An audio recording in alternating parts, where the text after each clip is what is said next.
So hello mga kapaps, good morning sa inyong lahat at welcome back ulit sa ating channel, Paps Servitry Philippines. Kung bago ka pa lang sa aking channel mga kapaps, huwag mo kalimutan mag-subscribe at i-click ang bell notification para updated ka sa mga bagong video natin. So ngayon mga kapaps is ipapakita ko sa inyo kung paano po ako nagpapakain ng rabbit pellet sa ating mga alagang kuneho or sa ating mga alagang rabbit. So ngayon may bago tayong pellet na ipapakain sa kanila at ating ipapasilip kung ano ito. Kaya tara.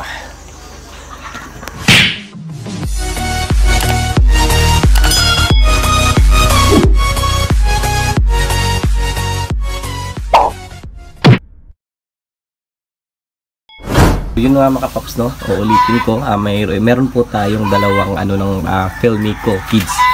Meron po dito tayong sprinter. Purpose ng sprinter mga kapaps, ito po yung pang kids. At isa naman is yung grower. Ito yung mga pang natin, yung mga malalaki na. So, bakit nga ba ito yung binili ko mga kapaps, no? Kasi nga, yung unang feeds na binili ko or ginamit ko is nagmahal, no? Bali, tumaas yung presyo niya. Tapos, naging ka-level na po dito sa rabbit pellet. So, nag-decide po ako na palit ng rabbit pellet kasi kunti lang naman din ang difference. Yun nga, mas mahal siya pero kunti lang talaga ang difference mga kapaps. Kaya nag-decide na po ako na mag rabbit pellet na po talaga. So ang ginamit ko or ang pinili ko na feeds is yung Kunimax yan. Kasi nga meron po kaming supply or meron po nagsusupply dito sa aming lugar ng Kunimax.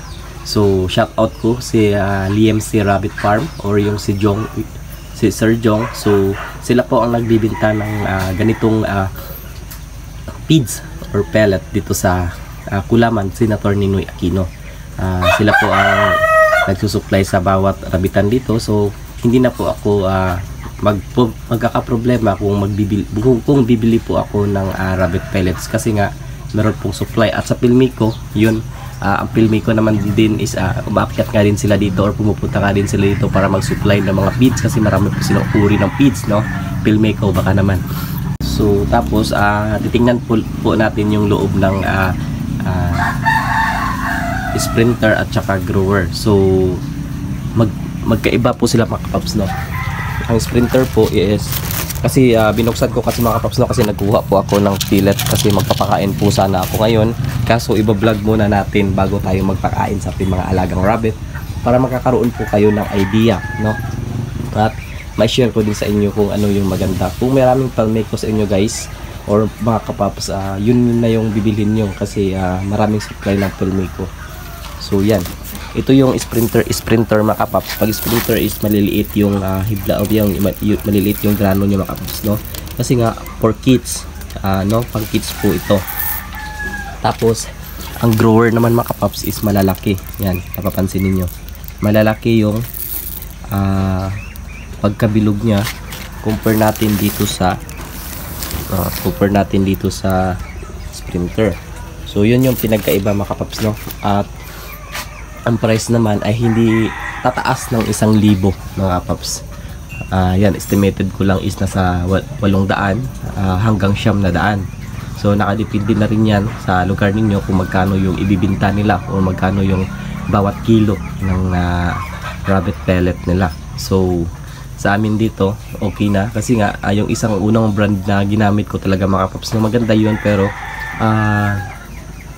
nagmamahal siya tumataas talaga yung presyo mga kapaps, naging level na siya. So ito dalawa 50 kilos kasi ang laman kasi dito mga kapaps is 25 kilos and 25 kilos. So yun, pinagsama ko sa dalawa naging 50 kilos pero tinotal ko naman din yung price is konti lang yung difference siguro, 100, yun, 100 lang yung difference nila.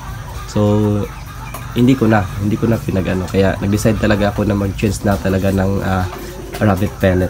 So ngayon guys, mga paps is sasamahan nyo ako, magpapakain po tayo ng mga alaga natin. Uunahin muna natin yung merong mga kids at ituturo ko sa inyo kung paano po ako magpapakain ng mga kids at may mother dog pa na kasama. So tara. So ito, ako kasi mga kapaps, no, meron po tayo talagang G-feeder dyan. Pero pagwas kasi ang G-feeder yung gagamitin natin na maglalagay po tayo ng rabbit pellet, may tendency po mag-aano yan, magkaagawan yung mga kids at baka magkakaproblema pa or mapano yung kids niyo. Kaya advisable ko or ang maganda na i-advise ko sa inyo is gagamit muna kayo ng clay pot or ano sa kanila, na kung magpakain kayo is ilagay muna sa clay pot para pag once kumakain yung mga kids kasama yung mama ay hindi mahihirapan yung kids kasi iikot sila dyan. Pero pag once sa G feeder nyo ilagay, mag-aagawan yan sila. So ako, ang ginagawa ko sa aking rabitan, pag meron po ako ditong mga kids, ito yung ginagawa ko. Yung mga paps, no, magpapakain na tayo, maglalagay muna pala tayo dito ng rabbit pellet. So ipapakita ko sa inyo kung ano yung style ko or discard ko sa pagpapakain. So ngayon, meron po ako ditong dalawang mga kapaps, is dalawang sukatan. Ito yung 25 grams at saka ito yung 40 grams. Wait. 30 grams pala. Ito yung 30 grams, ito yung 25 grams. So ang ginagawa ko mga kapaps, kukuha ako dito ng 25 grams na pang kids o yung sprinter. Tapos kukuha naman din ako ng 30 grams dun na grower. Ibig sabihin, yung maliliit na to, ito kumakain pala nito is yung ating mga kids, no? Ito lang mga kapaps, no? Kung magpapakain pala kayo, kunin nyo muna yung clay pot lahat bago kayo magpakain. Huwag yung tagabukas bigay. Okay lang yun sa mga mga kapaps, okay lang yun sa mga mother doe o sa mga dam natin or yung mga back natin na diretsuhan kasi sa G feeder doon ilalagay. Ito naman mga kapaps, ito yung grower natin. Hinahaluan ko ng sprinkler para sa ating mga alaga din na mga mother dam natin. So ang ano natin is pang tapos yan, ihalo lang natin mga kapaps para lumalabas din, maghahalo silang dalawa. So makakain na po yung kids at makakain din yung mother doe natin. So pasensya na sa aking boses mga kapaps, no, naging paos kasi nga siyempre Pasko, Christmas po kahapon, kaya matanong po tayong ginagawa. So gagawin natin mga kapaps, magpapakain na po tayo. Uunahin natin yung sa taas. Ito meron po tayo dito lion head. So mga kapaps, na meron po tayo dito mga anak ng lion head. F1 na yung mama niya, tapos yung papa niya is yung pure lion head. So yan, ganyan po magpapakain mga kapaps.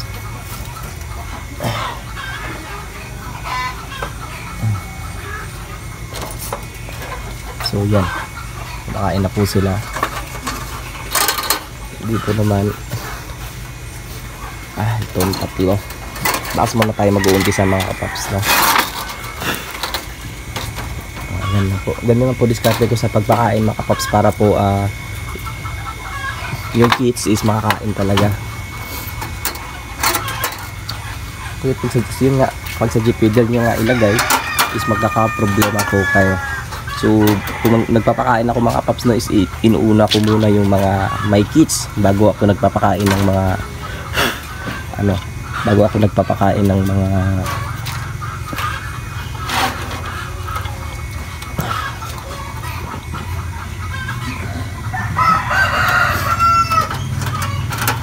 tapos dito naman sa ibaba.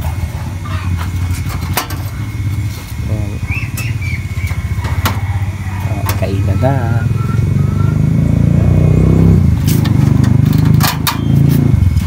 So ganun lang kadali mga kapaps na. Pero siyempre sa tuwing nagpapakain tayo ng mga rabbit pellet ay titignan din natin na may tubig sila. So pag kids kasi mga kapaps, no, dapat meron po din talaga kayong clay pot sa tubig kasi nga yung kids ay mahihirapan pa sila uminom sa nipple drinker kasi nga para sa kanila is matigas pa yung nipple drinker, no, para sa nipple nila. Hindi pa nila kayang kagatin yung nipple. Kaya mas maganda maglagay po kayo ng clay pot para makakainom po sila ng maayos. So yan, yun nga ang clay pot natin is maraming dahon. Ano kaya ginagawa nila, bakit may dahon? So yan mga kapaps, no, yan, ganun lang magpapakain mga kapaps. Yan, hawakan nyo tapos itapon nyo, ganun lang. So yun, ngayon na naman, ang gagawin na naman natin mga kapaps is magpapakain na naman tayo ng mga dam natin, yung mga alaga natin. So yun, ang ginagamit natin is yung 30 grams. Kasi nga, bakit 30 grams lang binibigay ko mga paps? Kasi nga, unlimited nga sila sa grass. So, pag once is 60 to 80 grams naman ang ating ibibigay is hindi na sila aasa sa damo. Hindi umaasa na lang sila sa ating feeds. So, magastos yun mga paps. Kaya, kung madiskarte kayo, i-balance niyo yung pagkain. Mas maganda, kung mas maganda nga, mas maraming damo, mas maliit yung feeds para nga bawas budget, no? So yan, kakain na kayo mga paps. So ganun lang mga paps, bigay ka lang. Yan. At ito naman yung ating pure Cali mga paps. Yan. Yan ating pure Cali. Napapansin niyo. Yan. Malabo siya tingnan. Yan, pure Cali yan mga paps, no?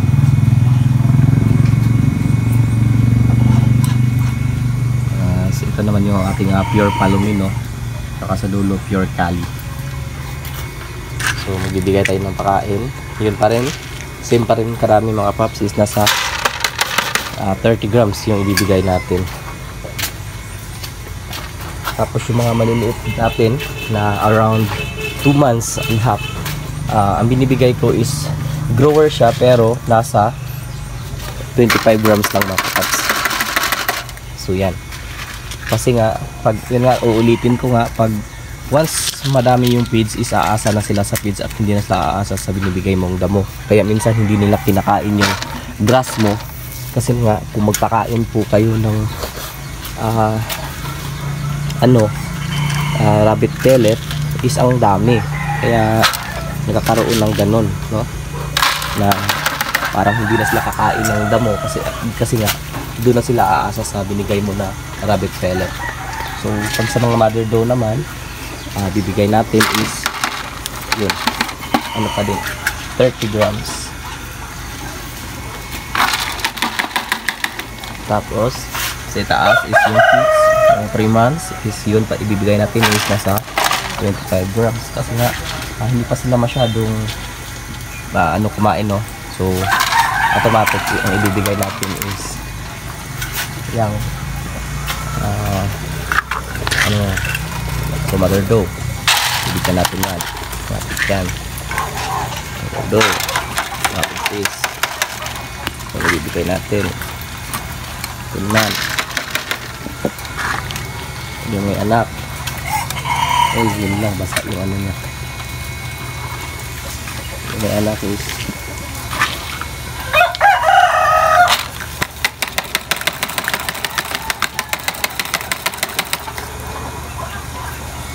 tapos ito naman ang kids 2 months mga kapaps. So sa 2 months niya tinitimbang na siya ng 2 kilo mahigit.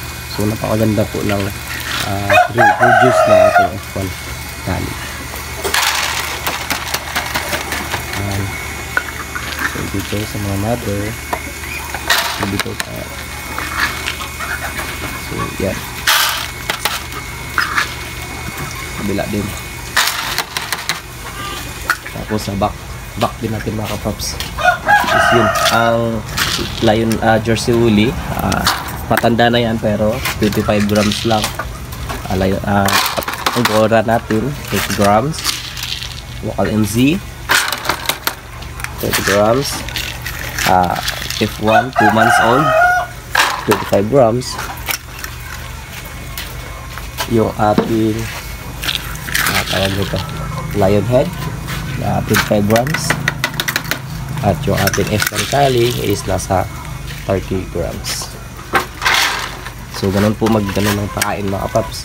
Huwag po kayong bigay ng bigay, dapat marunong din kayong mag-balance. So ating upgraded tag 25 grams. Tapos yung ating ano dito, yung mga breeded kits na kakawalay. So ibigyan natin yung ng tag 4 sila is tag 30 grams bawat pot para makakapagpakain po sila ng maayos.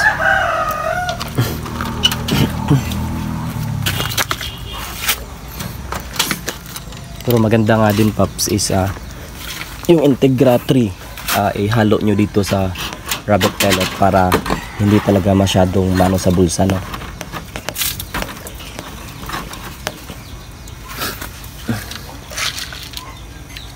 Ayan.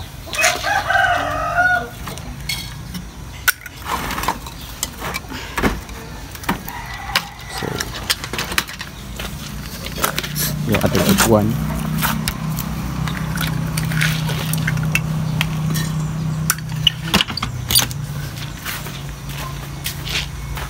So yun mga kapaps, tapos na.